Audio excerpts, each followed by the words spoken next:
There is no substitute. There is no alternative.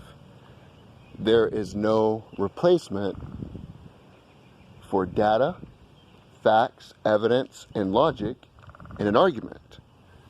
You might use monolithic, colossal, big words, just like I did, that mean nothing, that are empty to sound intellectual.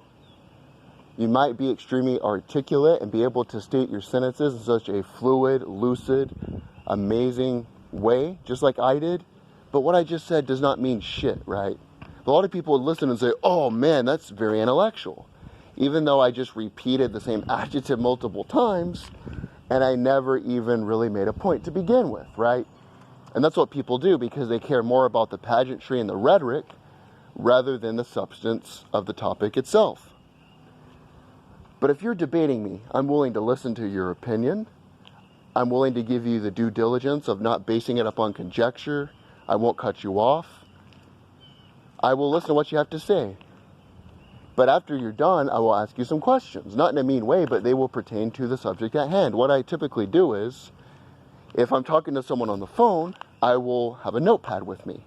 If they say a point that I find interesting, I will write it down, ask them to expand on it, or something that I believe not to be true, I ask them to tell me what the source of that information was. But I will listen, and if they do the same for me, we will have a debate. We might walk away disagreeing on everything, but at the end of the day, if you're willing to do that, use the First Amendment, use debate, use what our founders gave us when they put that infrastructure in place, then it's all good to go.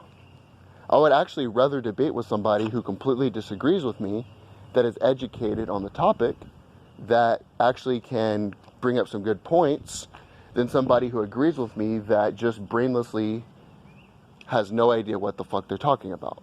That's just the way I am. I like talking to intelligent people regardless of their opinions. And that puts me in the minority. Just because you disagree with me does not make you my enemy. But what galvanized me into making this video was on Facebook, I made a point. What I like to do is I like to make points, and my points are based upon facts, are based upon evidence, are based upon logic. I don't just say things and don't mean them. When I have an opinion, I try to back it up, and I could be wrong, but at least I have something, a foundation, which to base that upon. The statement I made is that we get angry at people in these power structures. We get angry at the governors. We get angry at the news media, the people who are actually in front of the cameras. But we don't get mad at the individuals who are the ones controlling them. If hypothetically we took out everybody in the news media, let's say every single person in the news media was fired, every politician was removed from office, we voted them all out, just hypothetically speaking, we would replace them with the same power structure in place. Who we should really be looking at is the CEOs of these companies that create this fake news. Bob Iger, Disney, ABC. Randall L. Stevenson, AT&T. Brian L. Roberts, Comcast. Sumner Redstone, National Amusements. These corporations own most of the national media. We got to look at them and the 1996 Telecommunications Act. After that, 90% of all the media was bought up by large corporations.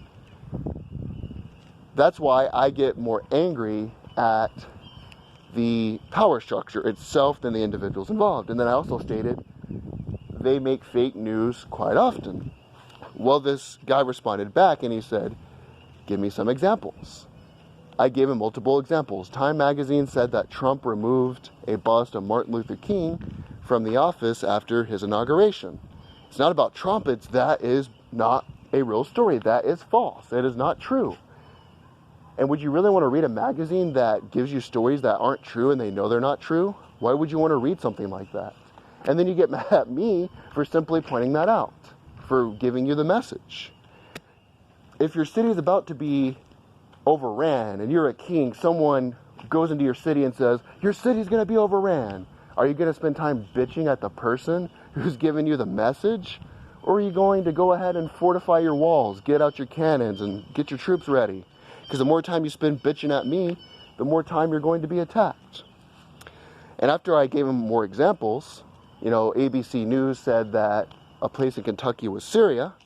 He then responded back to the extent of, they're commentators, not people in the news media, and your opinion is based upon conjecture. I'm like, look, dude, you thought you could say, what are examples? You thought I was a dumbass redneck just because I don't like the media, and you didn't think I would be able to back up what I had to say. And when I did, instead of saying, okay, those are false, you said, those are based upon conjecture. Trying to sound intellectual, trying to sound intelligent, but what you said does not mean shit. So I responded back, I said, Lawrence O'Donnell had a story where he claimed Trump had loans to Deutsche Bank. He had no financial statement, he had no evidence, and as you would say, that opinion was based upon conjecture. Using big words and trying to sound intellectual without having any facts to back them up is empty weight. That's all it is, and it is what it is, but all I'm saying is I would rather talk to someone who doesn't know big words, who can't articulate themselves in the best manner, but they have facts to back themselves up, than someone who has a PhD from Harvard in communications, but their opinion is simply based upon nothing, just using big words, fancy statements, and newspeak.